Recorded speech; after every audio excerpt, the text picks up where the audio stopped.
Welcome to Board Gamers Anonymous, the podcast of board gamers and the insane fun we have at the table together. This is Chris. Hey, and this is Anthony. And this is episode 501, our listeners' top 100 games of all time. We like to thank our Patreon backers for helping us bring you the top 100 games of all time. Again! The actual list, the real one. The real one, the important one. Yeah. The objective one. The last 10 weeks have been very subjective. Oof, that was a run. Yeah, I know. I had somebody ask me like a couple days ago, like, what game are you going to review next? And I'm like, game review? What is that? We haven't done that in like 3 months. I don't know. I have a giant list, actually. Like, I've actually played a bunch of games in the last 3 months. I got to get on it. No! Top 100 list again! Woo! Top 100 games that start with B. There you go. I mean, we've played games since, so our list might slightly change. That is true. There are at least 2 games that I probably would add to the list next time we do it. So. Same. Yeah, I think some new releases were quite good, so you might see a slight variation, but I don't think that episode happens until, what, episode 1000? I don't... Oh, we're going to hold it for 10 years now. Well, okay. I don't... Look, we hit episode 500. I don't know what to do anymore. The world's different. I'm different. 501? I don't know, man. Like, what's after 500? Like, I don't... Nothing. Look at the Dice Tower. They just kind of petered out 100 episodes later. Like, I guess we're done. Just like once you hit the big 5 and the zeros, like, what does it all mean? Like, I don't even know. We're just gonna do stuff, I guess. Like, and it'll be good. It'll be good stuff. You should keep listening. It's good stuff. Oh, okay. I wasn't sure. Yeah. No, we got our listeners top 100 this week. Next week we got a couple listeners coming on who have their own podcasts. They're going to be joining us. That'll be cool. There's other podcasts? Yeah. No way. Started by our listeners, which is really cool. All right. That is some quality stuff. I appreciate that. It's going to be awesome. PAX is in a month. Mm-hmm. We're going to talk about that. I guess there's some things. Yeah. It's stuff. Games are still coming out. So the sun will come out tomorrow? Theoretically, yes. Theoretically. I don't like theoretically that situation. It's the world we live in, man. It's all theoretical at this point. I mean, it was 80 degrees in New York City a couple of days ago in November, so... Same here, man. I think it was like the whole Northeast. It was not good. Just like, does anyone see this as a problem? I feel like it should be a problem. I was sitting on the porch with my daughter, and there was like bees swarming around on the porch, and they wouldn't leave us alone. Probably because they were like, why am I awake? Why am I alive? They're like, you did this. You people did this. You're like, yeah. I mean, my wife's tomatoes started blooming. I was like, November. They're dead. They shouldn't bloom. What's happening? Nope. If only there was a board game that would teach the world about this, but I think there's several now at this point. Yeah. If only people would play those board games, right? Yeah. That's a good question. Yeah. So we always talk about themes that people want to play, but are there themes that actually turn people off other than the obvious ones, right? Like there's the obvious ones. I think there are. Yeah. Oh.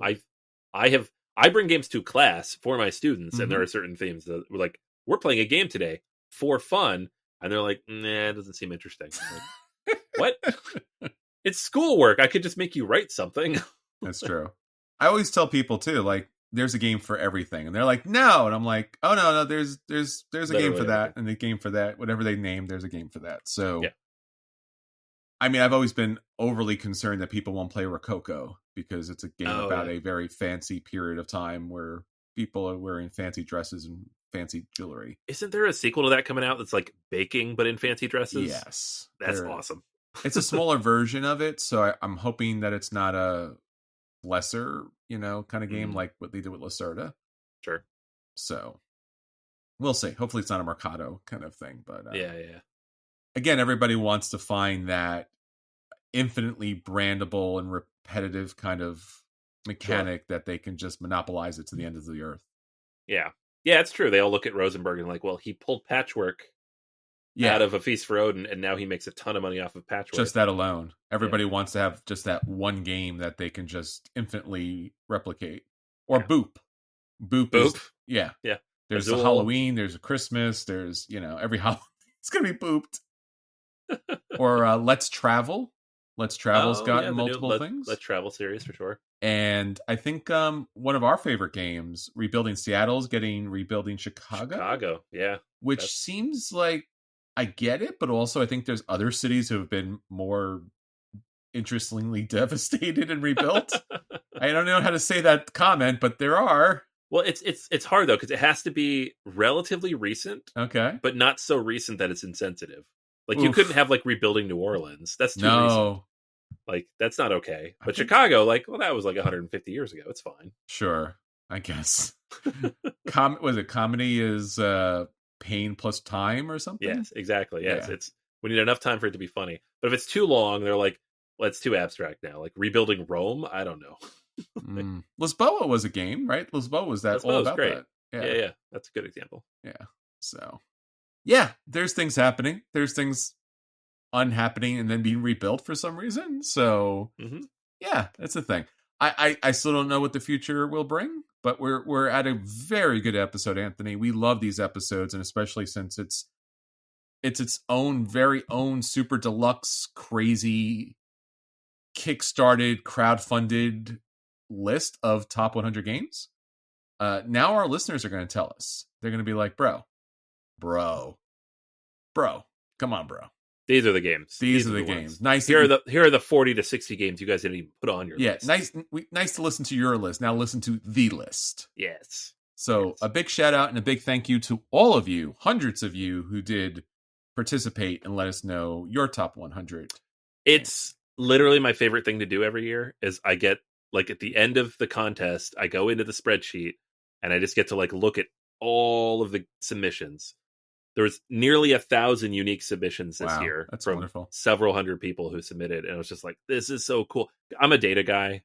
Like, I'm a writer, but I also love me some numbers. And so it's just fun to play with spreadsheets. He's crunching. Yeah. I tell people that. They're like, fun to play with spreadsheets. I'm like, yeah, it's fun to play with spreadsheets. People pay me to do it. It's fun. So, yeah, someone's got to do it. Yeah. So, no, it was really cool. And I got to put this list together, and we'll run through how we built it in a moment. But it was great. And again, everybody who submitted, thank you so much. I would say 98% of people entered the contest. Some of you forgot to give me your email address or your name. So no, you were not entered into the contest, unfortunately, because I was no way to contact you if you won. But to everybody else who did enter, it was fantastic and really enjoyed reading through your lists. How many designers do you think just went on this and were just like, my game? Because that's I don't know. It's probably the ones who didn't put their emails out there. It's probably a lot of Uwe's up there, Feld's up there, Vitella Cerda's like, I got to move my Lisboa up the list. Those cheaters! I didn't even think of that. Yeah, look, they listen, they love. We get it. It makes sense. I should read through the list and see if there's anybody in here I know. Like, hey, get off the list, Uwe Rosenberg. We love your games. It's fine. You never know. It could happen. You could have a Tom Vassell in there. That could have happened. Yeah, you know, sure. Yeah. But yeah, it was awesome. So real quickly, before we move on to the list, 3 winners. Want to announce them real quickly here. Me? Me? No. Me, myself, and I? Sorry. I know. I never win a game. Yeah. No, sorry. We have 3 winners, though. And again, you're going to win one of the games from this list. You keep saying you, and you're only pointing at me. You know that, right? It's the metaphorical you. It's the royal you. all of yous out there. Yous. Okay. Yeah. Yins. We'll go Pittsburgh. You're Yins. I'm Yous. New York. Yeah. Well, I'm Philly now. I don't even know what I'm supposed to be now. But winners. We have Mark Cicchino, and again, apologies if I say your name wrong. Matthew Ozelius and Nathan Carle. Okay. So those are our 3 winners. All submitted their top 10. Fantastic top 10s. Thank you, all 3 of you. I will be reaching out to you individually via the email address that you submitted. So if you hear this and you have not seen that, check your inbox, check your spam. We will be figuring out what game you want and get that off to you. Excellent. Thank you, everybody, for submitting. It makes a big difference. We love hearing from our friends out there. It makes our days. It really does. Like, there's nothing better for me. And every once in a while, we get an email from somebody out there that's listening. And it's all the kinds of fun. Because Anthony and I do this kind of in a vacuum. Because I look at Anthony looks at me. He's pointing at me and saying I'm getting free games. And then Turns out I'm not, so I'm Nope. quite disappointed. But it's so nice to know that thousands and thousands of you are listening, and so many of you watched us on YouTube, which was nice. It's kind of a throwback to the old days of BGA Live. So yeah, again, appreciate it. We have a great list. I think you're going to love it, to be fair. But Anthony, before we get into the super deluxe, fancy, crowdfunded list, let's talk about some of the things that we're doing that's upcoming. Yeah, so two big things we want to talk about. One, we've mentioned before, and that is we're coming to PAX Unplugged in less than a month, just 3.5 weeks from now, which is crazy. Every year, I'm like, how is that happening so soon? Hometown Philly's back again. Tell me. Yeah, I love it. So we're going to be there all 3 days. Definitely reach out if you're going to be there and want to touch base. But we're also going to be presenting at 2 panels. So you can join us. Mm-hmm. And these are up on the schedule on paxunplug.com. So, or it's not even paxunplug.com. It's just PAX site something, whatever. The website. Find the website. They have a terrible URL. Yeah. But they're on the schedule. On Saturday, we're going to be presenting on tabletop games and how they can be used in teaching. So we'll be talking about the use of like using them in the classroom as well as in the counseling center. Will be joining us, and Chris will be talking about career development. Mm-hmm. So games and all the different ways that they can kind of make up parts of our lives. It's very fun. The second panel will be on Sunday at 4:00, and this is Role for Inclusion, Empowering Accessible Tabletop Gaming. And this is Chris. You are going to be leading a big old crew of people. Yes. To talk about accessibility and all the good stuff that comes in gaming. Yeah, if you ever wanted to know how to bring literally everyone to the table, I am bringing literally everyone to the panel to tell you. So if there's gamers out there who have not gotten to the table, or if you're trying to include more gamers, because you can never have enough gamers. There's always a need for a higher player count or more games. This is the panel for you, because these people are experts in bringing that together. So I'm happy to host it, happy to talk about my expertise, more or less. But again, these people have done extraordinary things and brought extraordinary games to the table. So really happy to be a part of it. It should be a tremendous time, a really great way to kind of wrap up your PAX Unplugged. And then, like Anthony said, the three of us doing our best work as far as taking games to the next level. And for a lot of us out there, I mean, let me just a little promo here, Anthony, because I think everyone understands like games in the classroom. Now more than ever, people are trying to figure out what career or vocation they may really want to have, like what works for them. And from a purely return on investment financial aspect, you want to be in the career and with the right people. And I've been doing this for 20 years of helping people identify their passions, their missions, and their values and their expertise, and putting them in a place where they're going to spend their 40 hours a week in work, but it's in work where the people there are just like them and they're doing the thing that they love to do the most. And surprisingly enough, you can find that out. You can interpret that through tabletop gaming, and I'll help everybody kind of figure that out as far as what they can do with other people at the table. Because I have to say, even in my own expertise, Anthony mentioned spreadsheets and data, despite being a writer. I was psychology architecture at one point too, but I discovered a lot about myself through tabletop gaming and other careers. I never thought logistics would be a thing I would do. And now, like, when I play a game that includes logistics, or I look at logistics careers, then I'm like, could have done that. Could have done some of those things. Right. And that was from tabletop gaming. I never thought that would be a thing. And now I'm just like, sure, ship and deliver. I'm on it. Like, make the most with the least, be able to be as efficient as possible. I never knew I had that in me. And playing tabletop games has shown me that. So if I would have done that when I was a kid, I might have chosen a different career path that might have been even a better fit than I know today.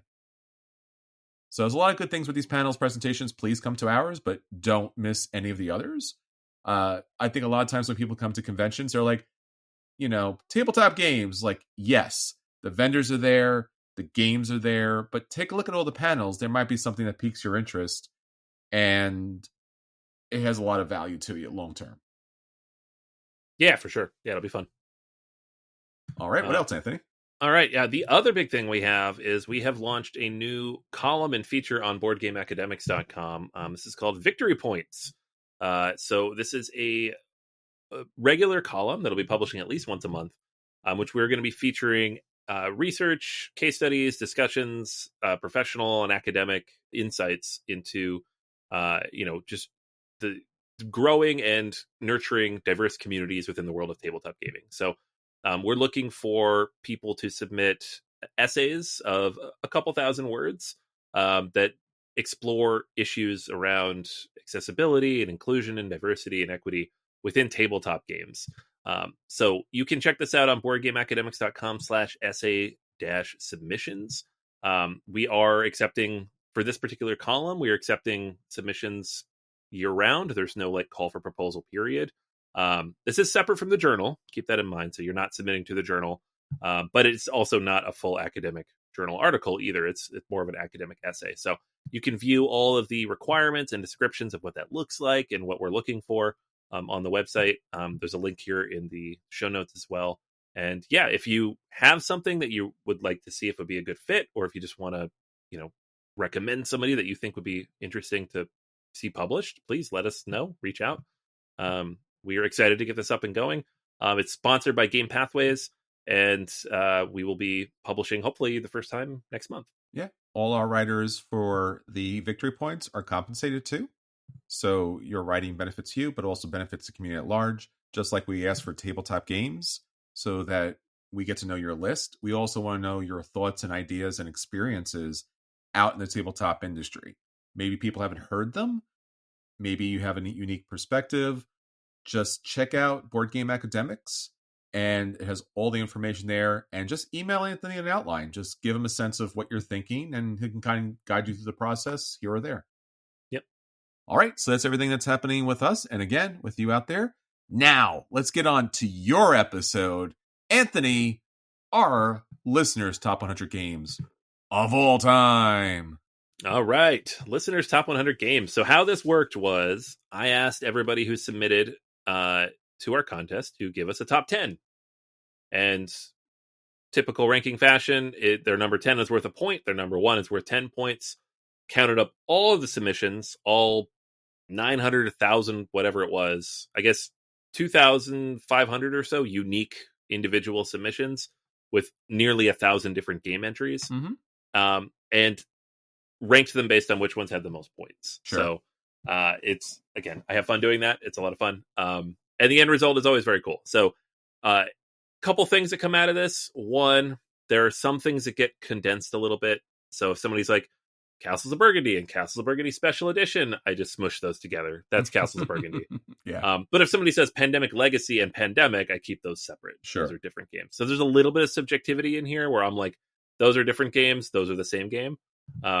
But it's no different than Board Game Geek doing exactly the same thing. So they're worse at it, to be fair. They are worse at it because they have Castles of Burgundy Special Edition as a separate game. I'm like, it's the same game. No, stop doing that, BGG. Stop. Yeah, all the Twilight Imperium entries went together because I'm like, no one's playing TI2 anymore. Okay, and if you are, I'm just going to assume you're playing TI4. It's fine. That's true. So yeah, that's what we have. So we have 100 games ranking down that peaked to the top of the list. These 100 games, it's about the top 15% or so of all the games submitted. So again, we had a ton of entries. So this is legit like your top 100 games. Probably the best list I think we've ever done for this in terms of like total volume of entries, wow, which is really cool. Excellent. All right. So we're going to dive in. We'll briefly discuss and then comment on whether it made our list or not. Unfortunately, there's probably some of these we haven't played, but we'll be very transparent about that when it comes up. Number 100, Rising Sun. I love Rising Sun. It was on my top 100 list. It's not on my list. Not as big a fan of this as like other games from Mr. Lang, but I definitely can see why it's up here. I was actually surprised it wasn't higher based on like the buzz around it before. Yeah, I think that the 2-player system that goes into that game is really unique. If it didn't have that, then yes, but I'm glad to see it here. Yeah. Number 99, Android Netrunner. Not on my list. This is one of those games that I think if I'd gotten into it earlier would be on my list. Yes. I got into it after it got canceled because a friend had it. Like, this is brilliant, but now I can't buy any of it because it's super expensive. So, same. I think this is certainly a missed opportunity. Yeah. Caverna at number 98. This was my number 54. I love me some Caverna. It's probably the lowest it's been on my list over the years, but it's still like way up there. This is on my list as well. I'm not sure off the top of my head where, but it's pretty high up there. It's kind of resonated there. I like the new expansion that gives us different races, but I think the expansion, the fiends that came after it, not so great.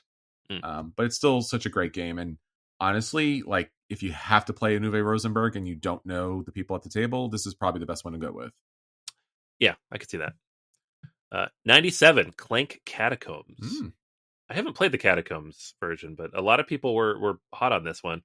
I think I have played this relatively recently, about a couple of months ago. I don't think it made the review list because we've been covering other things, but I have played it, and maybe I will review it now. Yeah, this is the most recent one, right? Yes, I believe so. Clank's good. Clank's good, yeah. Yeah, it's not top 100 for me, but that's good. No, same. 96, Wolfgang Worship game, Taverns of Tiefenthal. This is surprising. It is surprising. I didn't like this game all that much. Same. I didn't hate it, but it was just very much a forgettable thing. It felt kind of broken, and it felt redundant.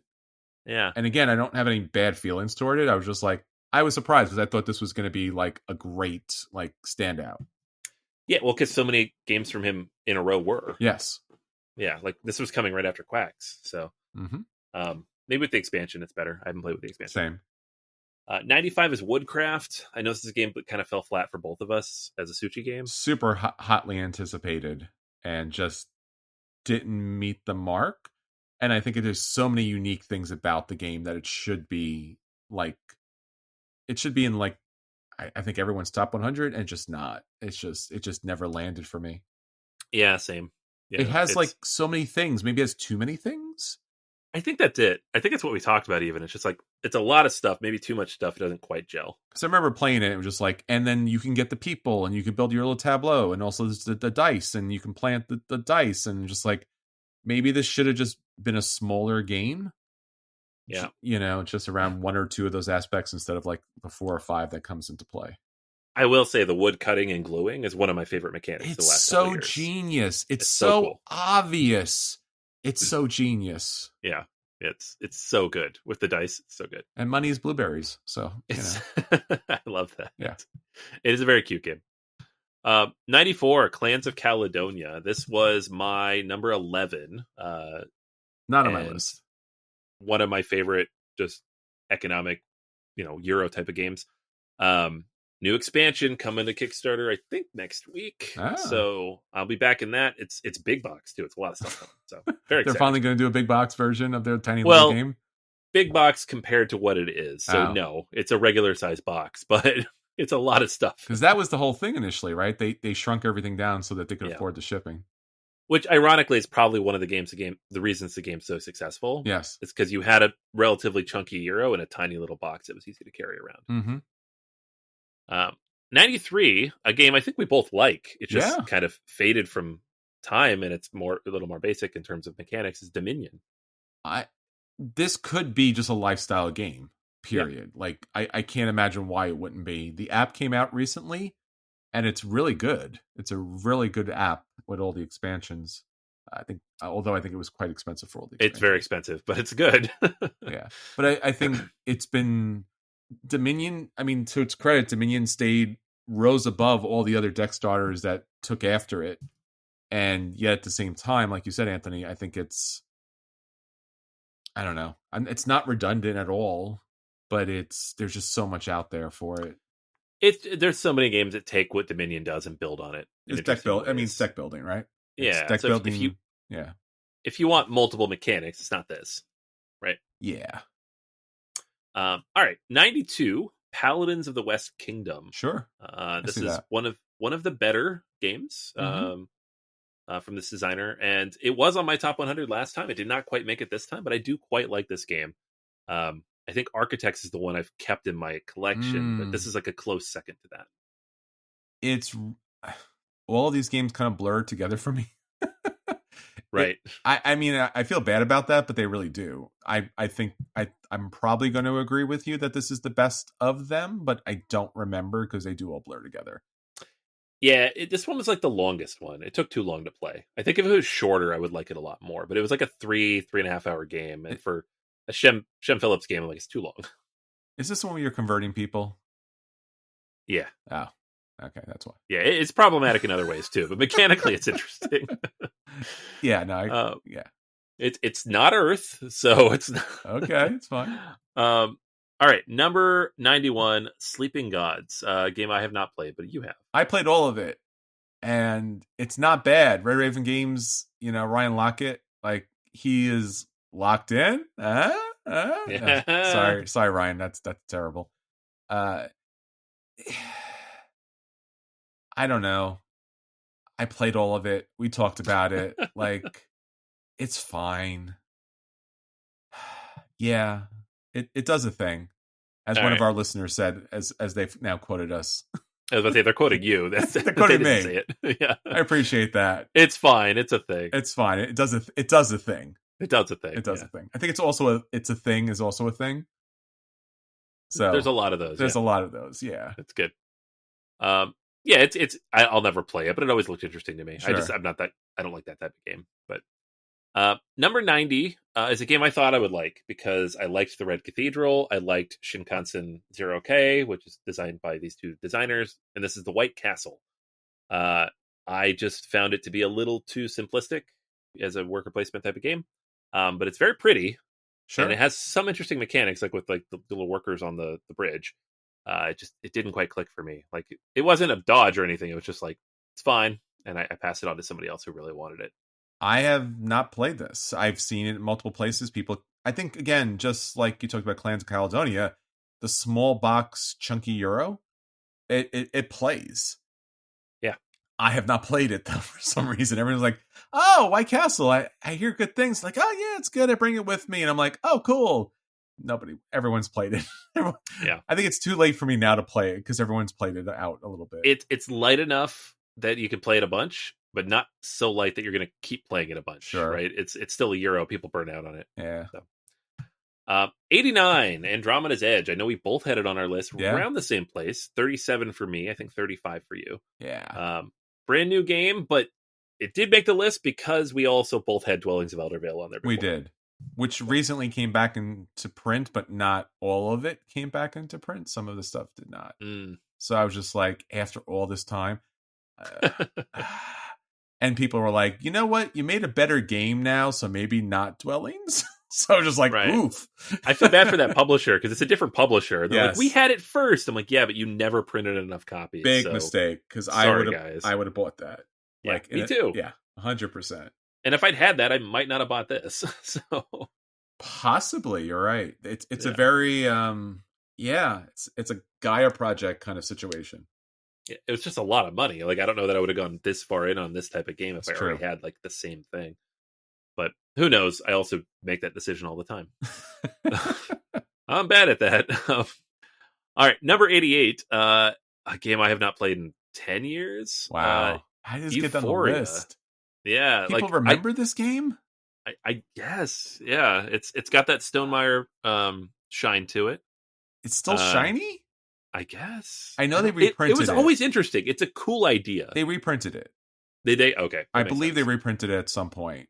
Yeah. Don't quote me on it, but I'm pretty sure they did because I think the initial copy, the rule book was kind of wacky, and it was because I remember playing it when it first came out because it was one of the early Kickstarters, and we played it, we reviewed it. Yeah, like you and I played it with Dave and Daniel, I think, at Dave's house a long time ago. I also played it at the store too. With you played at the store as well. Yeah, and people were kind of frustrated with it. It had some issues, but I really liked the ideas. Like it's a cool concept. I believe that was just not quite balanced. I think it had expansions too. I think so. Yeah. 87, my game, not quite on my top 100, but up there, like maybe a top 150. Isle of Cats. Sure. Polyomino cats. Sure. Heck yeah. Lounging on a boat. Yeah, I guess. Yeah. As I said, folks, earlier, there's a game about everything. There literally is. This is the one. This is it. This shows it.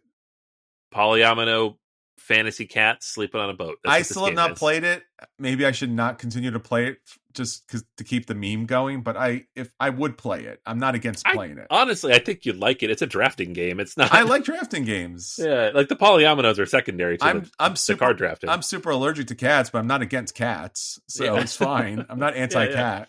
Yeah, like there's no fur on the tiles. Well, there you go. Well, maybe at your house there might be. Well, yeah. Wear the mask in my house. 86, a game I owned for a long time and finally got rid of because I couldn't get it to the table. PAX Renaissance. These PAX games are tough. Yeah, they're long, they're complicated. The rule books are not super digestible. It always looked very good to me, and I wish I had gotten a chance to play it, but I don't know if I played this. All the PAX is kind of again also blur together. This is what happens when you have 11 years and 500 episodes. Right? Yeah. Just definitely not on our list, so I can say that for sure. Gotcha. Not on my list either. 85, Aeon's End. Not on my list. I haven't played it in a while, but when I used to play this game, I had it. I had Aeon's End Legacy for a bit too. It's very good. It's this kind of deck building mechanic, but like much narrower scope of information. It's like if you took like Sentinels and just like stripped away all the tracking and just made it all straightforward. Everything's in front of you. It's very, very smart in that regard. It's just it's its own little ecosystem to itself. There's like 8 versions of this at this point, so you really have to be all in on it. Sure. I think you got me the base game, and I don't remember it. It sounds like something I would do. Yeah. I remember playing that. I'm like, Chris would like this, and then I didn't play it anymore either. So you're like, you play this now because I don't want to play it. It's like, fine. Yeah, it's good, but I've never going to touch it again. 84 is Beyond the Sun, the tech tree building sci-fi game. I really enjoy this game quite a bit. It bumped itself off my list probably because I burned out on it on Board Game Arena. Sure. Which does happen sometimes. I play too many games on Board Game Arena. I don't really want to play at the table anymore. Yeah. And it's not like solvable necessarily, but there's a limited number of paths. Yes. There aren't that many cards in the game. And the expansion was not great because of how it integrated certain things and they weren't compatible with each other. And it was like this whole like take that type of outside alien element that just like, no, just give me more tech. Yes. They didn't do what I wanted. Yeah, I think I was like very excited about this because I like tech trees. And this came out and I was just like, it looks bland as all get out. And I don't remember the number, but I have played this a lot on Board Game Arena. So it hasn't been enough for me to pick the game up in physical copy of it, but I have played it a lot. I haven't played the expansion, and this is getting a reinvention. It's becoming a kind of, I think it's based on like Earth and growing and stuff like this. Oh, okay. So there's a new version of this coming out soon. It adds a little bit more, and I think it thins out some of the the bumps, but it's a good game. It's a solid good game for sure. It's great. Yeah, I like it a lot. If I could play the solo mode with the expansion, I think I'd like it a lot more, but they're not compatible and I hate that. Yeah, maybe the new version might work for you. Okay. 83, I know it's on both of our lists. 39 on mine, I think 78 on yours. Oh, okay. Eclipse, Second Dawn for the Galaxy. It's as always in the shadow of TI4, but certainly deserves, pun intended. But it doesn't need to be. I don't know what. Like, no, it's a different game. It's a very marketing. Different experience. There needs to be somebody who come from marketing just to be like, "Hey, do you know this is great?" And people are like, "What is that?" I'm like, "It's been around for a long time. Yeah, it's a great game. People should play it more." I was looking at my shelf the other day, and I was like, all next to each other. I have Twilight Imperium, Eclipse, Second Dawn for the Galaxy, Andromeda's Edge, and now Voidfall. All 4 of these games are in my top 100. Twilight Imperium's retired now, but all 3, I'm like, they're all the same theme. They're all enormous boxes, but they're all very different. Yes. They all have a different purpose. Yes. And I really like that. It's fantastic. Yeah. All right. Number 82, a game I have to admit I don't actually know. So this is Guards of Atlantis. Is this a game you're familiar with? Don't think so. Guards? Guards of Atlantis. Yeah, it was. So it's a tabletop MOBA. Oh. There's Guards of Atlantis 2 came out in 2022. Card driven team versus team battle arena. And it had enough votes. It was like at least 8 or 9 people had this on their top 10. So it's a team-based game, Zero Luck. It's based on MOBAs. So it seemed like something maybe you would have heard of, but I'd never heard of this. I remember seeing this box, Guards of Atlantis 2, and miniatures and miniature stuff, but no, I have not played this. I think I've seen the box, but I think that's as far as it's gotten. All right. Simon had their ship one, where it was like 2 ships fighting. Rum and Bones. Yeah. And then I think for me personally, like that did it in. Like it just didn't work really well. No, yeah. So I kind of maybe gave up on that whole MOBA in a board game version. All right. Well, we'll have to track this one down because apparently it works. Love People say it works. I bring me back, buddy. Yeah, it plays up to 10 players too. Ooh, because you play in teams. Yeah, you play in teams of 2. Cool. All right, number 81, a game that I like when it's popped up. I'm like, oh, why wasn't this on my list? And I'm like, I guess there's a bunch of other 2-player card games. Yes. Lost Cities, so good, such a good game. Smart, yeah, smart game. Like, even have the board game version of this too. Yeah, no, Reiner Knizia at his finest. Like it's very numerical, it's very straightforward, but just such a clever, like just the app is very good too. Push your luck type of game. Yeah, great app. Yeah. All right, number 80, classic here, Age of Steam. So we have Mr. Wallace from 2002. Now this game has been re-released like a dozen different ways. Railways of the World, Steam, multiple versions of Age of Steam, but this is the original. So big hexes, you're laying down tracks, and you're connecting different cities and delivering goods. But it's not as complicated or long or headache-inducing as like an 18xx game. Sure. So it's trains for people who want a 2-hour game. That sounds good. Yeah. I've not played it. I don't know. I've missed it. You haven't played Age of Steam? No. Interesting. All right. I don't think so. I have the boards. I picked up the board, like the expansion boards at one point. Oh, okay. Because I was like, I'm going to play this. And then like those were up for auction. I'm like, yeah, I'll pay whatever it is to get those boards. And just never came together. Yeah. There's a very pretty deluxe edition that Tool did. Of course. From Eagle Griffin Games, like 5 years ago, maybe. Yeah. Beautiful, beautiful version. But it was like $125 because it's deluxe Eagle Griffin. Yeah. And I was like, I don't know if I like this game that much, but I do like it a lot. And old Martin Wallace games are so ugly. So, that's true. But there's very pretty versions of it out there. Mm-hmm. All right, number 79, Res Arcana. This was on my list. Maybe I don't think last time, but maybe the time before that. A brilliant little game from Thomas Lehman that uses very few components, cards, anything, and you're just building the most efficient possible engine with what you have. Sure, what you have is very limited. It's such a fun game, and it's short and it's direct. It's a good experience. I played this with you, I think, initially first time. Yeah, probably. I wasn't thrilled with it, but I have since played a lot of it on Board Game Arena. I still feel it's a little overly constricting. Because just you're going to get a good combo or not. But right. There are 2 expansions that open it up a little bit. But that's the name of the game. It is meant to be restrictive. So if you don't like that, it's not for you. Sure. All right. Next up, we have number 78, which almost made my list. It was actually on my list when we started recording the first week. And I removed it for something else before we got to it. And that's Apiary. This is the new Bees in Space game from Stonemaier. And it's silly, it's a dumb theme, it's all whatever, but it's actually a very good worker placement game. That's great. with a very clever like dice build mechanic, and the dice are little bee-shaped things. That's fantastic. I haven't played it yet. Yeah. So we have to put that on the list.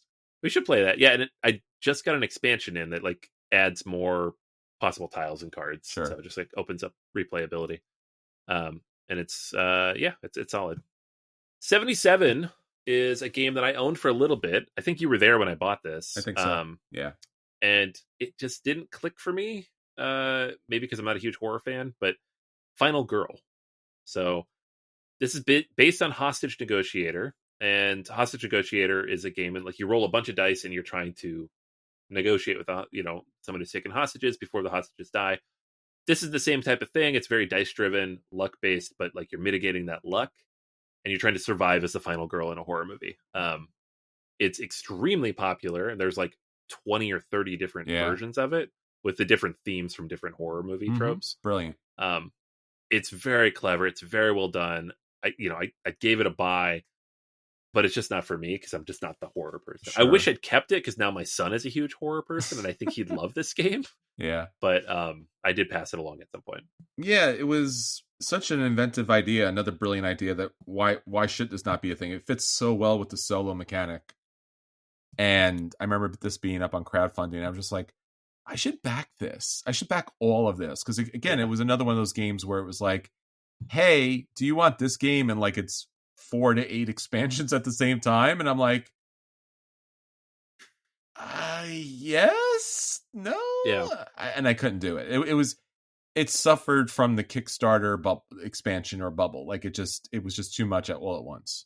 Yeah, and it's the way it's designed, right? Like you buy a base box, you can't play the game with the base box. You have to buy the pack that goes with it. So you're buying 2 boxes to start. You're like, well, if I'm buying 2, I might as well buy 3. I might as well buy 5. I might as well buy all of them. Yeah. I have the complete volume 1 now. I have 8 boxes, and there's 3 volumes. So it's just like 24, 25 different things. It's too much. I think if they would have packaged it and came out retail in a normal kind of way, I think I would have went forward with it. But yeah, not so much. All right, number 76. We just talked about it briefly. Railways of the World. So this is the re-implementation that came out 3 years after Age of Steam, and then later was re-implemented by Railways Express and Railways of the World, the card game. Mm-hmm. So it's based on the video game. So it's taking like Steam, Age of Steam, and like converting it over to the video game theming. Glenn Drover and Martin Wallace worked together on this, but it's the same idea. Like you're laying out tracks, connecting things. You have these various tracks where you're growing up. It's if you like trains, if you like Railroad Tycoon, that type of stuff, that's what this is. Yeah, another train game that has escaped me. I keep missing the trains. Yeah, I know, man. That's like I'm all aboard it. I did it. You did the thing. All right, number 75, Targi. Mm-hmm. This is a 2-player only game from Andreas Steiger. Came out in 2012. It's a open drafting type of set collection game. I played it once because Drew, who's been on the show many, many times in the past, insisted it was like the best game ever made. I was like, fine, Drew, I'll play Targi with you. And it was good. It was fine, but it wasn't so good that I went out and bought it. Sure. So, I appreciate it. I don't know if I played this, honestly. Drew didn't get you? I don't know if he got me on this one. Oh, okay. Yeah, he was obsessed with this for a while. I'll have to listen to the back episodes. Right. All right, 74, Age of Innovation. I have played this. I'm back in. Right. You're back in. I'm doing it. Yeah. Another train game. I'm in. Choo-choo. Age of Innovation. That's not a train game. Come on. It's fine. It's all the same thing. Yeah, this is the Terra Mystica, but like fast forward 300 years.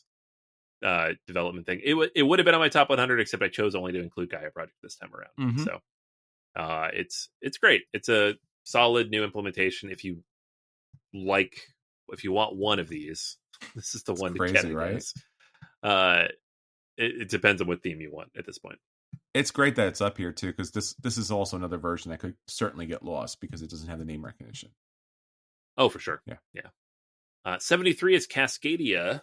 My number 5, so y'all are doing all right. You're getting my games in there. Still have not played it.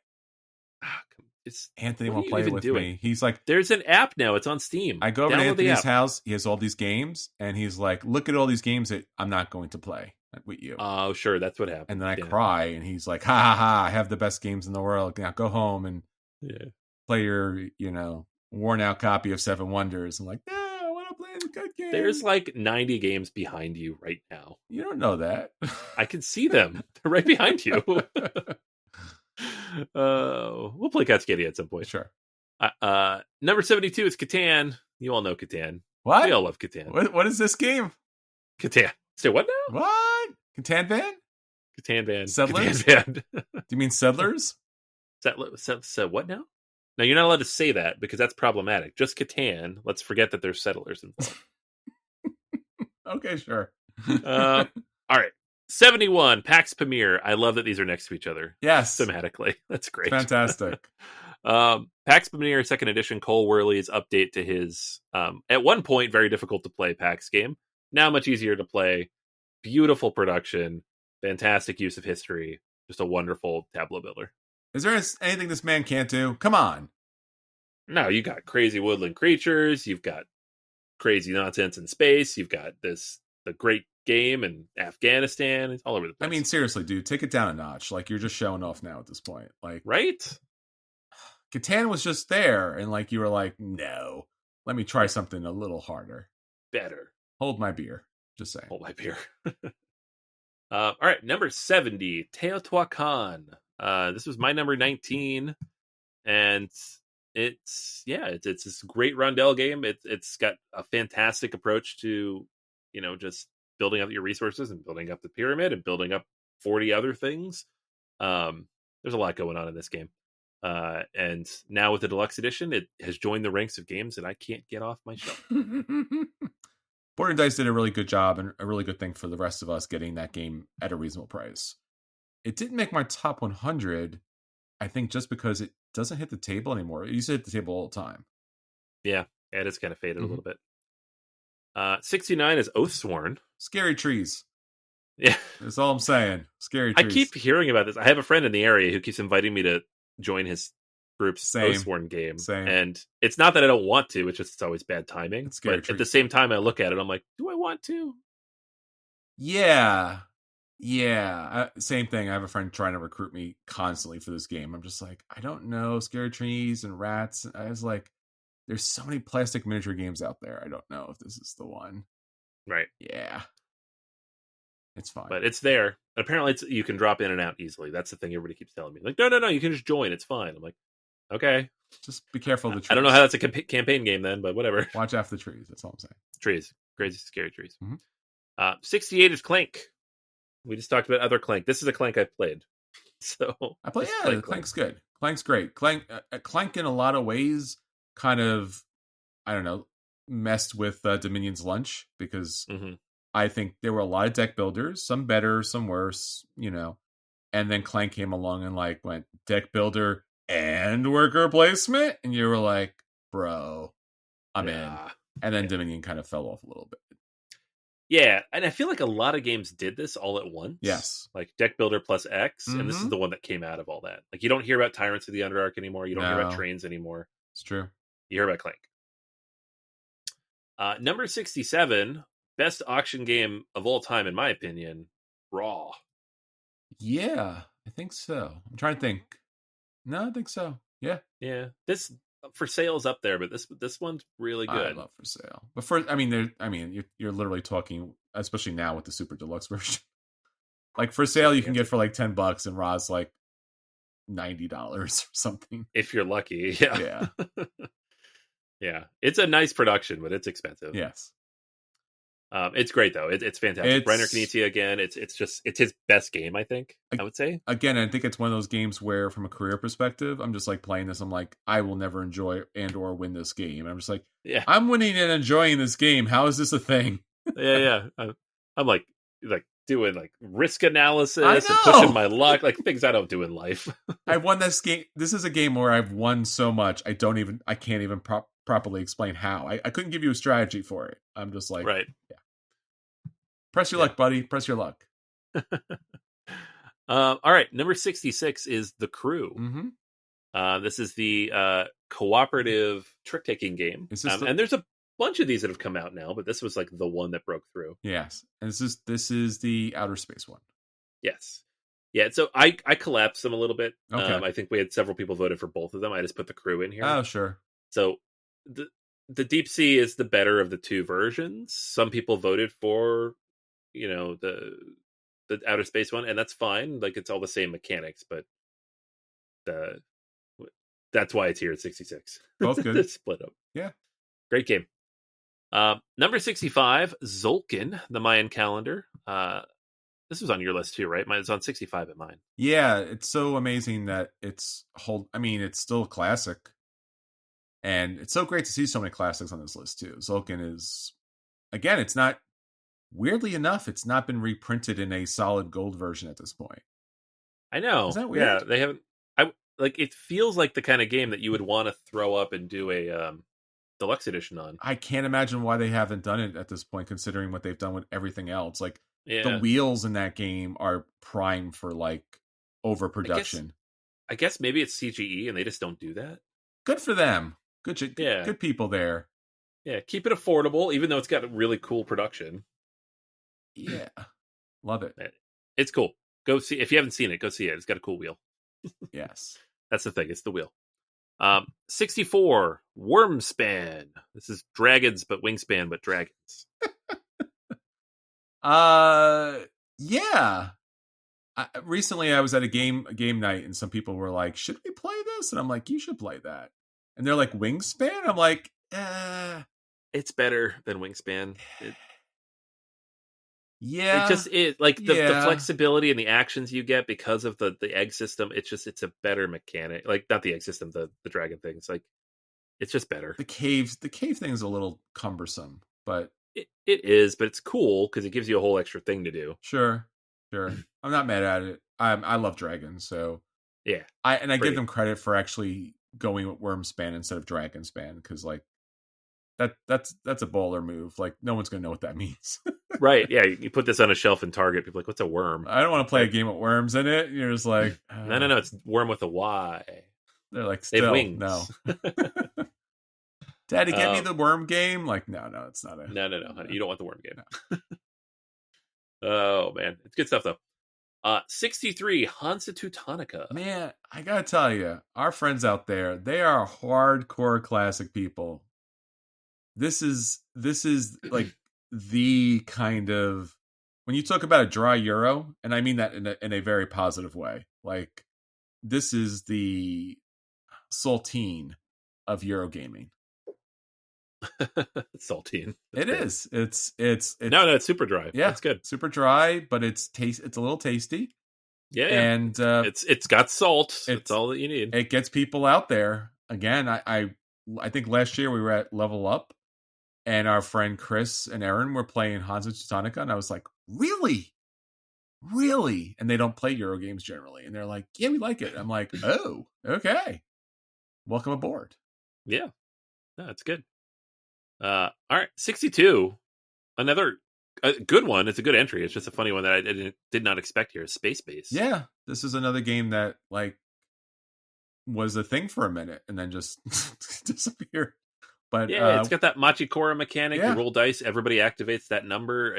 I always like that. Mm-hmm. It's just sometimes it drags a little bit. Yeah. And this one does suffer from that as well, unfortunately. But it's not broken like Machikoro. Same. So. Okay. 61 is On Mars. That's funny. So we're going from one really light space game to one really heavy space game. This was my number 26. It's my highest rated Lacerda game. I love it. It's super heavy, but especially with the expansion, it's very smart. I don't remember if this made my top 100. I don't think so. I think it needed the expansion for me to kind of raise it to that level. Yeah, it wasn't on yours, but we did talk about it like it was close. Yeah, it's in my Lacerda collection, with the wonderful Enotel artwork. So yes. All right, number 60, Too Many Bones. I have this. I have a lot of. You like this a lot more than I do. Yes. I do. Not my top 100, but I do. Yeah, I played it a couple times. I don't know, it was a bit cumbersome for my taste. But I really love the production. It's nice to play those chips. It'll take a bullet for you and keep going. Yeah. You could submerge it underwater. You could throw it out of an airplane. You could put it through a nuclear reactor. It's still good. My favorite story is just you describing taking this through the airport. Oh my goodness. I was in so much trouble because this game with all of its dice, they were like, yeah, we're going to get the guys with the extra big guns to check through your bags. I'm just like, but why? And they're like, it's just dice. And they're like, there's not that many dice in anything. You're like, oh. I can imagine through the X-ray scanner that might have looked a little sus. Oh, it probably looked crazy. Yeah, like all those dice and that quality, must have shown up as something. Yeah. All right, number 59, Imperium. And so this encapsulates Horizon, Legends, and Classics.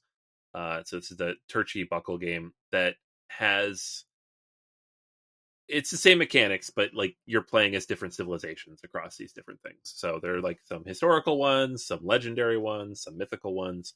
But it's just very clever little, like, I think it's 1 to 4 players, but most people play it 1 or 2. Like civ building, tableau building card game. Yeah, it's another one of your fancy games that I have not played because you will not play with me. So I honestly have not played this myself. I keep learning the rules and then forgetting them, and haven't gotten to the table with the group yet. So. There's a Star Trek version coming out, I believe. So that's the collection of games I don't play. I will play that hard. Yeah. All right. Number 58, Twilight Struggle. Ooh, old school, man. Former number 1, man. Yeah. It's a classic 2-player game of the Cold War facing off. Played it once, thought it was really fascinating and interesting, but did not have a good experience in that particular play, so I have not gone back to it since, which is on me because it was a good game. So. I still have not played this. Just have not. This is a game you have to schedule. Oh yeah, 100%. Yeah, especially if you haven't played before, it's a 5-6 hour experience. All right, number 57, Seven Wonders Duel. I think this stayed on your list. On my list, it got replaced by Lord of the Rings Duel. Fair. It's a brilliant game. It's one of the best 2-player games of all time. But then they went and made it better with the Lord of the Rings theme. So it's true. Got one upped a little bit. Yeah, the Seven Wonders Duel with the expansions is quite nice, but it's totally understandable. Yeah. All right, number 56. One of my favorite Uwe Rosenberg games. Big sprawling mess of a monstrosity here. A Feast for Odin. Who knew he ate so many weirdly shaped foods? He loves his weirdly shaped foods.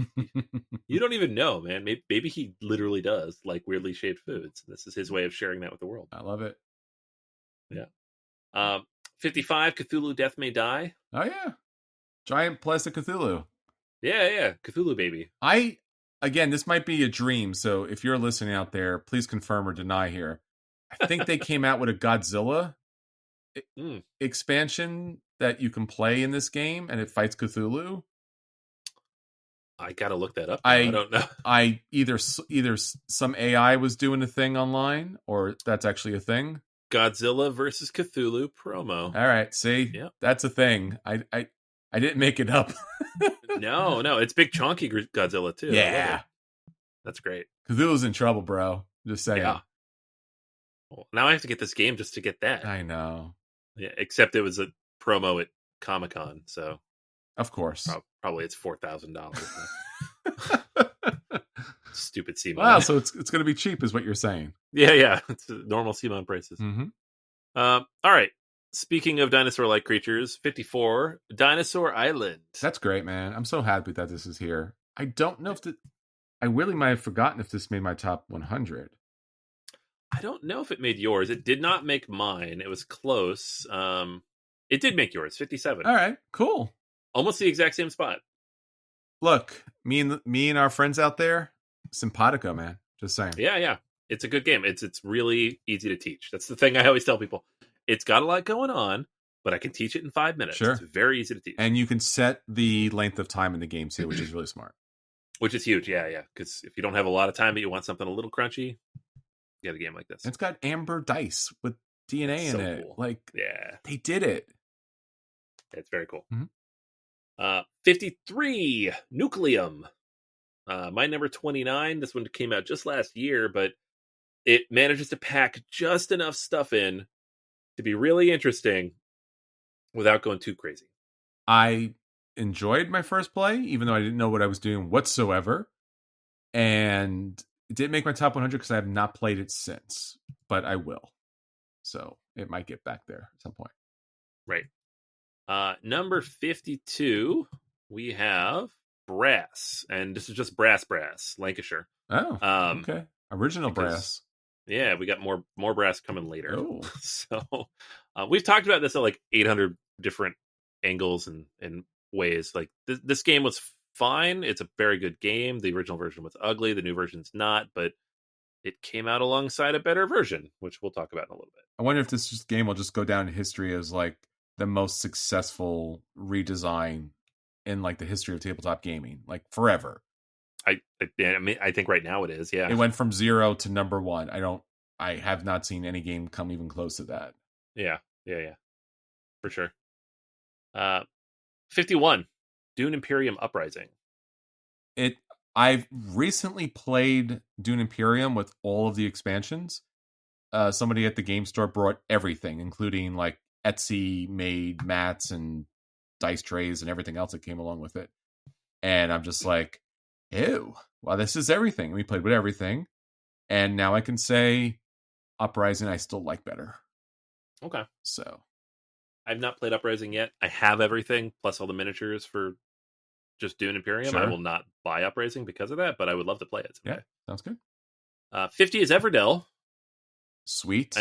And this is everything. People are like, the complete collection with this expansion. I just like, it's all Everdell. It's fine. Tiny little woodland creatures or critters. Yeah, it's cute. It's a cute game. It's accessible. It's got like basic worker placement stuff. I play with my kids. It's great. Yeah, fantastic. 49 is Anachrony, Mind Clash's time travel game, which still one of the coolest ways to represent time travel in a game. You're borrowing stuff, you have to pay it back. It's so cool. Yeah, same, agree. 48, Heat, Pedal to the Metal. I really liked Flamme Rouge. For whatever reason, all the extra stuff they added to Heat, I did not like it as much. I like Flamme Rouge. I think that's a really good race game that's simple and streamlined. This is like not as streamlined. Yeah, I haven't played Flamme Rouge, but Heat, Pedal to Metal, like there's a lot in the box. It's smart. Yeah. It's a good game. It's just I prefer the other. Not on my top 100 though. Okay, me neither. 47. I know this is definitely not on our list. Yeah. Splendor.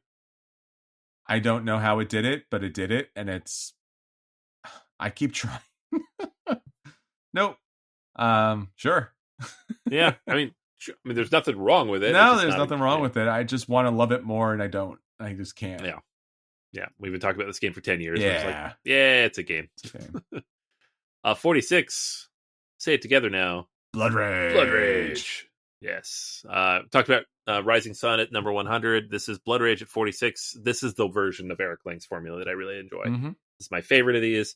It's the one I still have everything for. I painted half of it. It's a wonderful game. Yep. Absolutely agree. 100%. 45 is Kanban. Most of these votes were for EV, but some people just said Kanban Driver's Edition. It's fine. I mashed them together. It's the same mechanics. This is Vital Lacerda's game about building cars, which is one of the best games about manufacturing that's ever been made because it's deeply thematic and it all follows a very interesting flow, which is very familiar as a flow within the manufacturing system. So it's very good. Yeah, it's a great game, great system, and still modern, still works. Yep. 44 is Race for the Galaxy. Modern day classic, and you can't beat it depending on what expansions you're playing with. Still a great game. Yep. 43 is Mage Knight. This one was up there for me. It's one of my favorite solo games. I compared my new number one Voidfall to this a bunch because they have a similar vibe to them, which is why it's funny that number 42 is Voidfall. So these both got the same number of votes from our listeners at 43 and 42. And yeah, they both have that same vibe for me. They're both games that I'll probably only ever play solo because they're so long to set up, takes so long to play. And I want to be able to sit there and have the AP to figure out the moves, which I would not want to do to somebody else. Like if I played these 2 or 3 players, like I would feel bad and then the game wouldn't be as much fun. So these are like the ultimate thinky, puzzly solo games. Nice. I haven't played it. Maybe it happen one day. Yeah. I mean, I could teach you, but just, it might take 8 hours. Sure. For either one of them. 41, Cosmic Encounter. There's one we both played.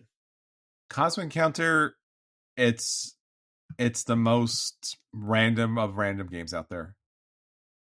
It's a good way to describe it. It is randomness of the game. Just things happen. I played a game where I didn't even take a turn, and the game was over because somebody won. Yep. And that's a game apparently. But it really is inventive and unique with the alien races. It does give you a real kind of fun experience.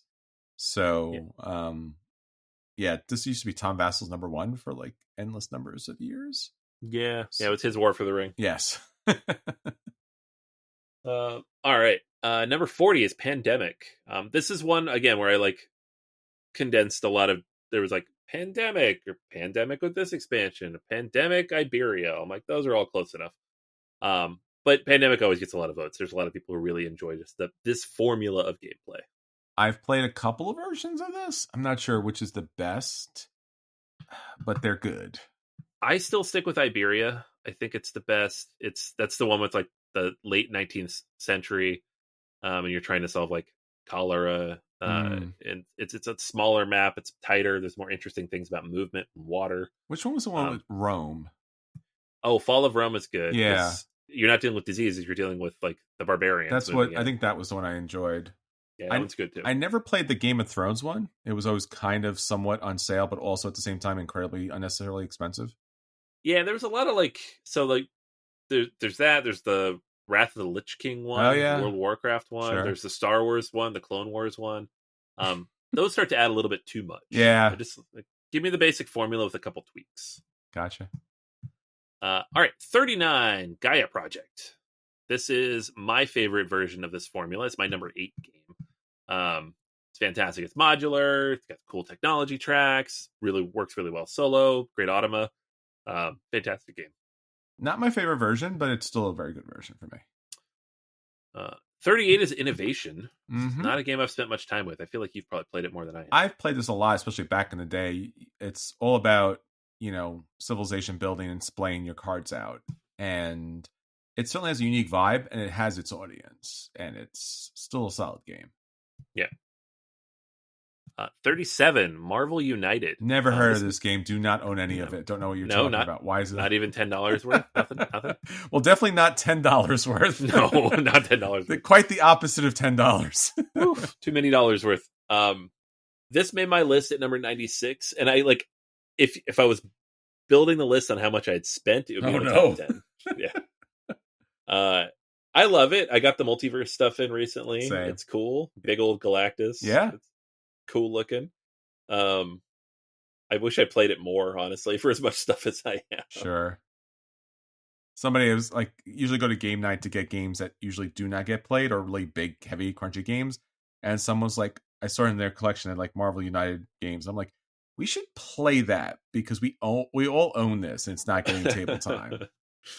Like the idea of like, oh, I have like 100 different character figures from all these different expansions, and you're like, yeah, we should probably be playing this by now. Like we should. Right. We'll never play them all the combinations or all the characters, but we should probably try. Yeah. I was trying to organize the cards for this game the other day, and I was like, oh, I have this box that holds 1,500 cards. It holds half the cards. That's crazy. It's too many cards. All right, number 36, Azul. Yeah, so sure. Classic abstract game, one of the favorites in my house. Same. Fantastic.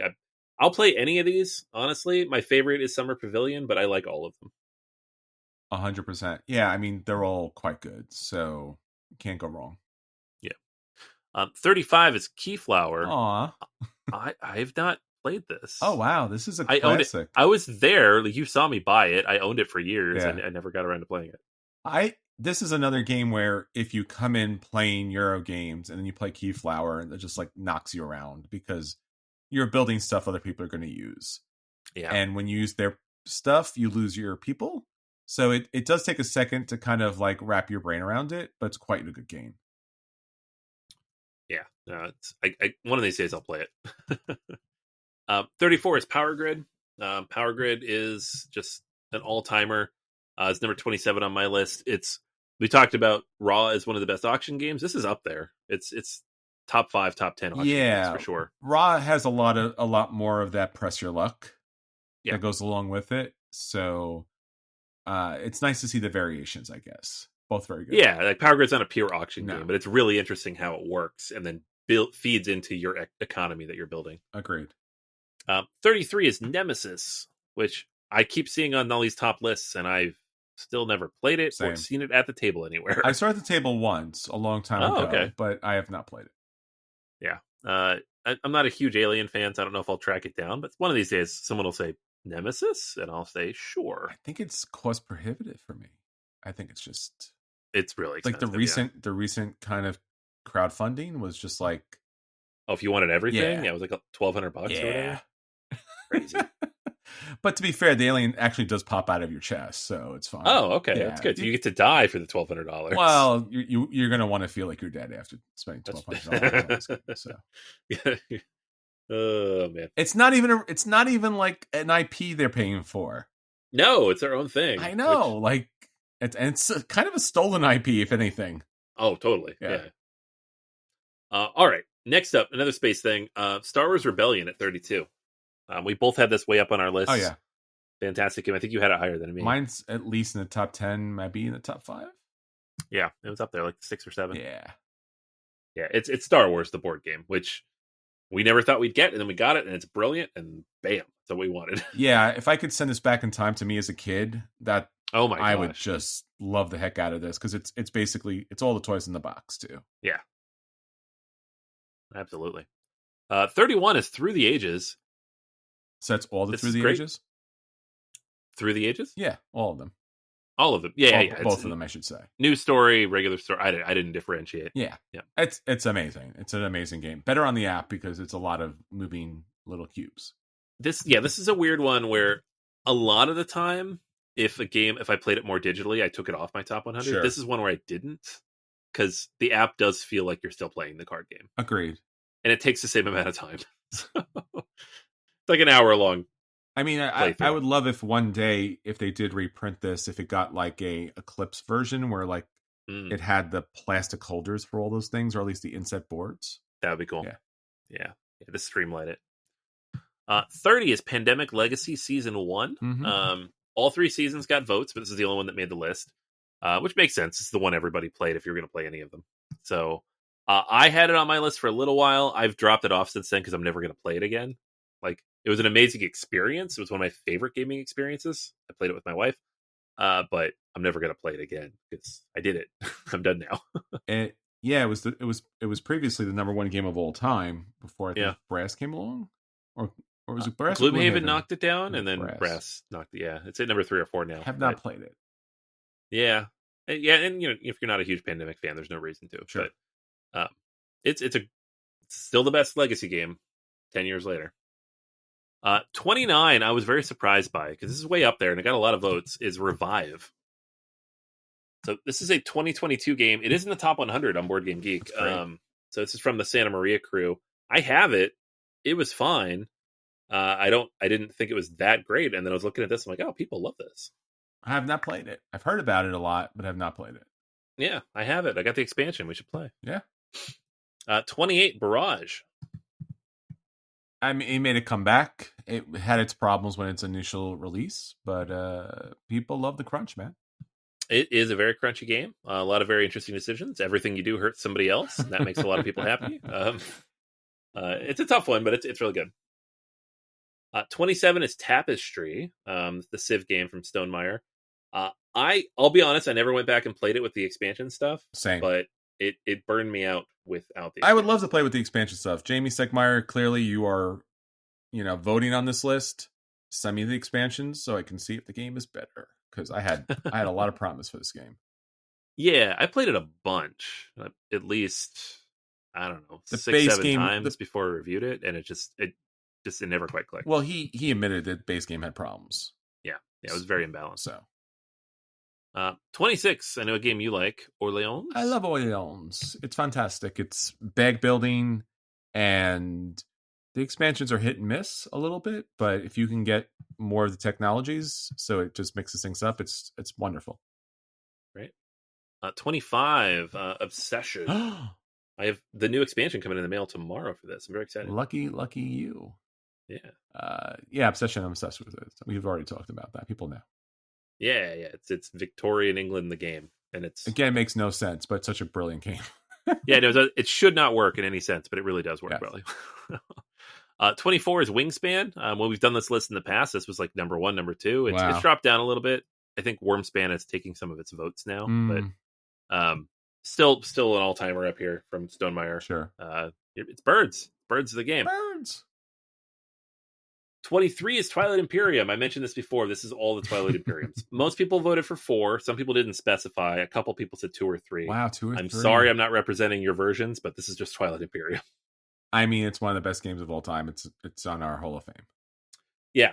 I tentatively have a game of this scheduled in like 3 weeks. I'm very excited about it. Like it's on someone else. They're scheduling it, so I'm like, please, I hope it happens. But it's like one of those things you can maybe pull off once every year or two. Arkham Horror LCG at number 22. This is the story-driven LCG based on the Lord of the Rings LCG formula. Great stuff if you like Arkham stuff, if you like story-driven stuff, if you like that kind of story puzzle, RPG type of gameplay in a card game, board game. Mm-hmm. This is it. Yeah, it was the Arkham game that made me love Arkham. And Cthulhu, it was really just kind of like, oh, there is a story here. There is something like incredibly valuable. Right. It's the only Arkham game that made me like any of that stuff. Lisboa at 21. Represent. Fall down, go boom, come back up. Yeah. Lisboa, this is your game. It's my game. Number 20, the fans agree. It's higher than A Feast for Odin by a fair bit. I like to thank everyone out there. You did such a great job. You came through. I'm just saying. We all love some agricola, some misery farming. Comes together, do some drafting, and, feed the family. That's all I'm saying. Yeah, it's so fun to have no points in a game. Look, it doesn't have to always be funny shaped food. Sometimes it could be high quality meeple food. That's all I'm saying. Go break your bread, man. Go break my bread. I'm going to do that. After we get off here, I'm going to do that. Number 19, my previous favorite game of all time, now no longer allowed to be on my list because of powers that be. It's gone to the west. It's past the veil. Gone to the west. Yes, they've gone away. War of the Ring. Second edition, but whatever. War of the Ring. Yeah. Super, super amazing. Yeah, all the things. Yeah, I just got in the limited edition today of the Lords of Middle-earth, Kings of Middle-earth expansion. Big, they do the limited editions. Got the warriors. I have all the stuff now except for the original limited edition, anniversary edition of the game, which is $5,000 in eBay, so I will never have it. But and yet he says he doesn't have all the fancy games, folks. See? I never said that. I got all the fancy games. You're like, he's got all the fancy games. We're all jealous. And I'm like, yeah, you better be. It's fine. Ouch. Yeah, that's fine. I don't know. Number 18, Carcassonne. Yay, meeples. Before they were legally restricted. Yeah. Well, by them. Yes. To be fair, they did invent the meeple, if you did not know. It's not clear if they're going to enforce that trademark at all, because they have not yet started to, but we'll see what happens. Number 17, Great Western Trail. Okay. Yeah. It's fine. I understand why people love the game. I have no problem with that. I feel like we always have this conversation, so we don't want to let's not belabor it. Poo-poo other people's games, but it's not a thing for us. 16 though, this is definitely a game for us. Underwater Cities. Yeah. Top 10, top 5, give or take a little bit here and there. I remember where mine ended up. It was number 38 for me. Mine's much higher than that. Oh yeah, yours is in the top 10 for sure. Yeah. Great game. One of the best tableau builders out there. Still with the worker placement. Oh yeah. 15 is Quacks of Quedlinburg. I think this is on my top 100 list. It's bag building. I believe so. Yeah, let me just check for you. Yeah, you got Quacks sitting here at number 64. There you go. Quack it up, my brothers. I do not own all the fancy upgraded pieces. I feel ashamed for that. That's like double the price of the game, though. I know, but I feel ashamed because everyone who likes this game owns the pieces, and I'm the poor kid on the block who's just like, I have the cardboard tokens, and they laugh and point, and Oh yeah, but you used that money and bought 2 or 3 other games. That is true. Yeah, that is true. Number 14 is my number 10, Marvel Champions. It's the highest rated LCG from the listeners out there. It's the one I play the most as well. To be fair, there's no more LCGs. This is it, sadly. Yeah, that's true. Remember that was a thing? That was a thing. I know. They haven't done a competitive LCG forever. I know. Those died off a long time ago. Which is really sad because it kind of allowed tabletop gaming that was not a CCG to actually exist, right? Like in a financial format. The Netrunner community was amazing. Yeah. And it's been dead for a long time now. The Game of Thrones community was great. Yeah. And I used to watch videos about like people putting together decks and stuff. That's so cool.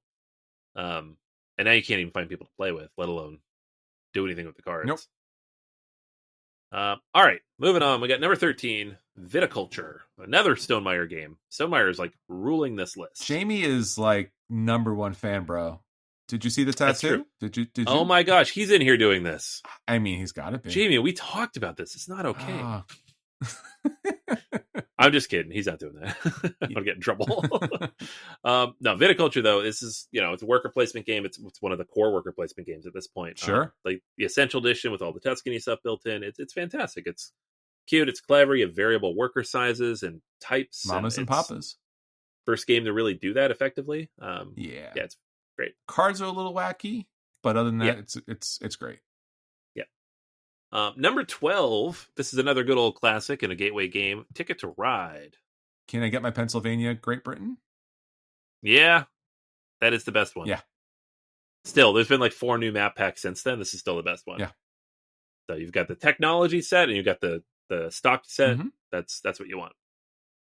Number 11, Gloomhaven. What's this now? What is this game? What are we talking about? I've heard whispers of this game. I think it's a small box dice rolling game. So I almost want to just can we just retire this to the Hall of Fame so we don't have to talk about it anymore? That might be a great idea. I used to love it. It's a great game. I'm never going to play it again. I'm like, comes up every week. It's the game that I've played the most that I have not loved. It's not a bad game at all. It's just very samey after 30 plus missions. Yeah, and it's I played it more than I've played a lot of other games. It's not even like I didn't get my time or money out of it. It's just I'm done with it. I don't want to play it anymore. Could you leave now? Could just go, man. It's too much. 130 missions. What are we doing? What is this? Yeah. Number 10, top 10 here. Finally, for our listeners, number 10 is Dune Imperium. Perfect, makes sense. Deck building, worker placement, Dune. Again, really surprised that Dune actually hit with the community as much as it did. It helps that the game's really good. Oh, sure. The theme is great, but the gameplay is fantastic as well. But it's, sci-fi at the edge of sci-fi. That's true. It's the most sci-fi of sci-fi that's ever been in a mainstay movie. Yeah, I know that movie making so much money. It's crazy. Yeah. There's a new show coming out this week, actually. Oh, Dune that's right. Prophecy. Yeah, Max. Yeah. Number 9, Concordia. Sure. One of your favorites. Matt Gertz. Yeah. He went, all his games were going one way and he was like, no, I have something else. And it's significantly different and significantly awesome. And if you have not played it, you should. I mean, just the idea that you're taking cards to play actions, but also those are your victory point engine. So smart. Yeah, the victory point thing is so good. Number 8, another Stonemaier game. Come on, Jamie. I'm telling you. Scythe here at number 8. Yeah, this is still in my top 100 somewhere. It was higher at certain points. Rise of Fenris has kept it there. And it's, again, if you're going to play Scythe or you're going to buy Scythe, buy Rise of Fenris. Not even for the campaign situation, just for the extra stuff that comes along with it. Still haven't played Rise of Fenris, and therefore Scythe has fallen off my list. But I used to love it. I honestly, the last 2 times I played it, I was like, has I really kind of figured this game out? And I'm like, and I won by 80 and I won by 9. Okay, this is not okay. Yeah, you gotta play Fenris. I gotta mix this up so I can't just solve the game. If anything, it gives you a prelude expansion that comes with the game. So just that alone. Just accelerate the beginning. That's a good idea. And you can either play more Euro victory conditions or Marathresh. So that's also very nice. That's good. Number 7, one of my top games, my number 4 is Root. Little woodland creatures fighting it out to the death. Wow. That's what it is. They're killing each other. That's what's happening. Your kids play this game. Yeah, and they know what's happening too. No. Oh, no. Root is fantastic. It's another Cole Worley game, and it's I got all of my little stuffies. I talked about this last week. I don't need to go into it, but it's a fantastic one. So good choice, folks. Good choice. Very much so. Number 6, Lost Ruins of Arnak.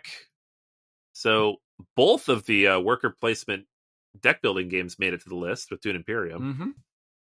That's kind of fascinating. Those two games that came out in the heart of the pandemic that have both kind of exploded regardless. You wouldn't expect it. Great game, worker placement, deck building, and the expansions are 100% solid. Yeah. Number 5, Terraforming Mars. Is this all-timer here? Is this all the terraformings or just the terraforming? I separated them out. This is just the board game. Makes sense. It is, again, like we're talking about a lot of other games out there, the tableau builder. Right. It's eaten Seven Wonders lunch, to say the least. Yeah, no, totally. I kept it on my list. I think we talked about this because you have Ares Expedition in there now. But for me, it still hits. I still enjoy playing it. I still pull it out every now and then. It's broken in a lot of ways, but it's still a lot of fun. Number 4, we mentioned Brass Lancashire before. This is Birmingham. And again, these were separate entries, and I kept them separate. So a lot of votes for Brass in general. That's fantastic. Great. Number 3, Castles of Burgundy. I mentioned this at the top. Special edition and regular, smushed. Same entry.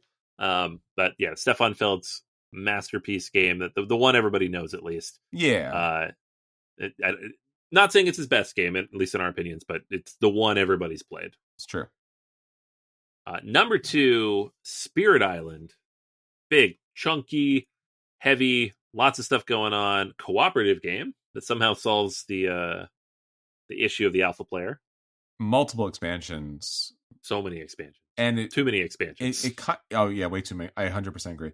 It reminds me a lot of Cosmic Encounter because it does have all those unique, I guess, gods or alien races, and it still has a solid mechanic that people keep coming back to. And again, the ability to kind of, make the board fit is just such an easy, smart idea that I'm surprised more people don't do. 2 players, 3 players, easily modulability. It's great. Yeah. No, it's fantastic. And the app is fantastic as well. It's a great way to experience it if you don't have the patience to set it up for yourself or a group to play with. And number 1 of all time, we have, by a significant margin, a good almost 60 points. This one took the top spot, Ark Nova. So there you go, folks. People loving some Ark Nova. This game, only came out, 2.5 years ago? Yeah. And it's just shot its way to the top. It's in the top 15, 20 on Board Game Geek, top 10, I don't remember. But it mushes together the mechanics of a lot of other games from the top 10 here. Yes. And gives us a really interesting experience. It's almost like the medium-heavy Euro version of Wingspan, but with all the animals. It's surprising it's here. I'm really glad that everyone's enjoying it so much and really getting a lot of mileage out of it. I think it also had a period where it was incredibly affordable for like a month or so.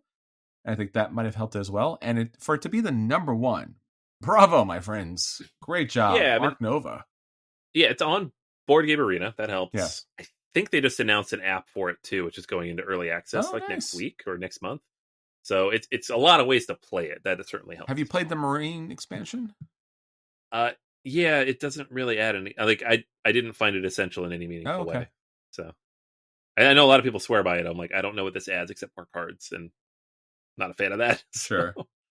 Okay. Well, there you go, everybody. Your top 100 of all time. Thank you all for participating, letting us know what your top 10 is. Hopefully this list helps guide you to new games, new purchases, new games to buy, play, absolutely not dodge, absolutely not burn, because these are amazing.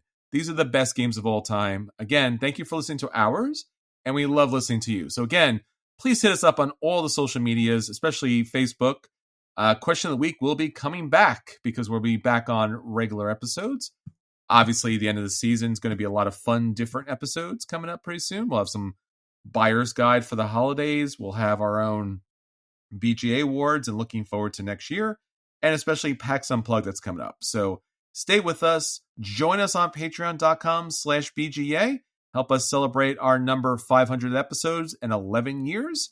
It means a lot to hear from you wherever you are. Definitely share the podcast out, YouTube channel, all that kind of fun stuff. But until next time, this is Chris. And this is Anthony. And we'll save you all a seat at the table.